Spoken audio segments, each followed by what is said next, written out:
Hello, and welcome to the This Happened Today in History podcast for March 8th. I am your host, Mr. Miller. This podcast will cover a number of topics that happened on this date in history. Please visit the podcast webpage at thishappenedtoday.buzzsprout.com. There you can download the notes page, which will help you organize the information as well as develop your own ideas on how these events change the world around us. If you're interested in hearing more, please consider subscribing so you will not miss out on what happens tomorrow in history. In 1936, for the first time ever, car racing was done at Daytona. This first race was organized specifically for stock car racing participants and was considered an early start of what we now know as the Daytona 500. Daytona Beach, Florida is known for many things. Among them is the expansive stretches of beach in one of motorsport's most historic tracks, the Daytona International Speedway. Although these two things are separate now, they used to be one entity when vintage racers took to the sandy Daytona Beach road course for some classic hot rodding fun. The Daytona Beach road course got its unofficial start back in 1902 when the founder of Oldsmobile and Rio Motor Car Company, Ransom E. Olds, and the founder of Winston Motor Carriage Company, Alexander Winston, staged a race at the Ormond Beach just down the way from Daytona Beach. In 1936, Daytona Beach officials contacted Sig Hogdahl, a local racer, about organizing an automobile race at the 3.2-mile course. He obliged and is credited with designing the course, which ran down the highway and then looped back around on the sand of Daytona Beach.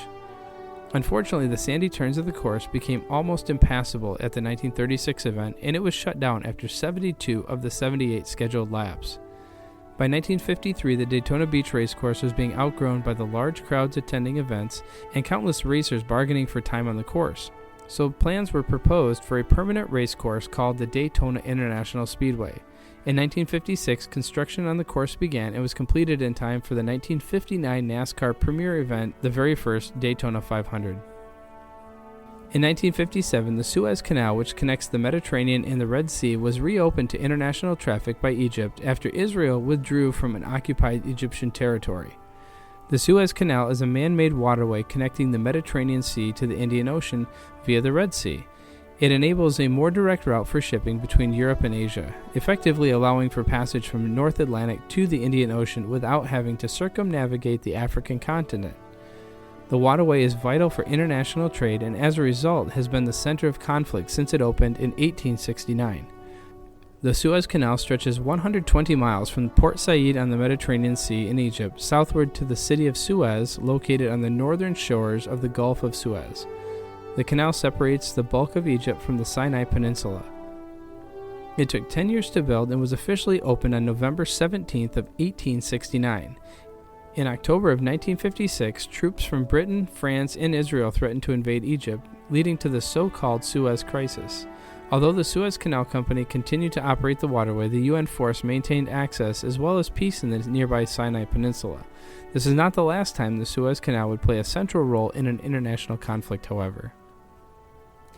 In 1917, the beginning of the Russian Revolution against Tsarist rule, following the lack of food in Petrograd, leading to the abdication of Nicholas II and the beginning of the Communist Party rule in Russia.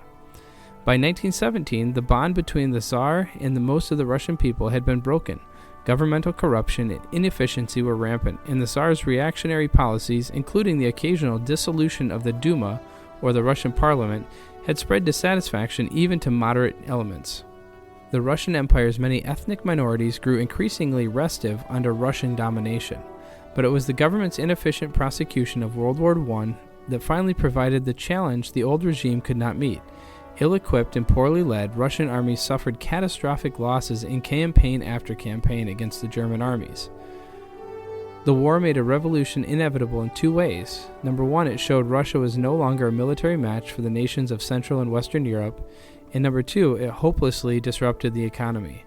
Riots over the scarcity of food broke out in the capital Petrograd, formerly St. Petersburg, on March 8th, and when most of the Petrograd garrison joined the revolt, Tsar Nicholas II was forced to abdicate or leave the throne.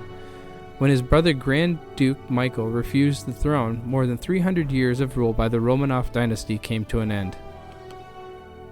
You have been listening to the This Happened Today in History podcast for March 8th. I thank you for listening, and I hope that you have enjoyed learning about historical events from the past. Thank you today to the following websites for the information about the topics: thepeoplehistory.com, the sands of Daytona Beach at rodauthority.com, the Suez Canal at history.com, and Russian Revolution at Britannica.com. The music used as the background track for this podcast is Americana, created by Kevin MacLeod on Incompetech.com. If you enjoyed the information and would like to hear more, please consider subscribing, as this will help keep the historical events in your feed in the morning for each day. I hope you have a great day.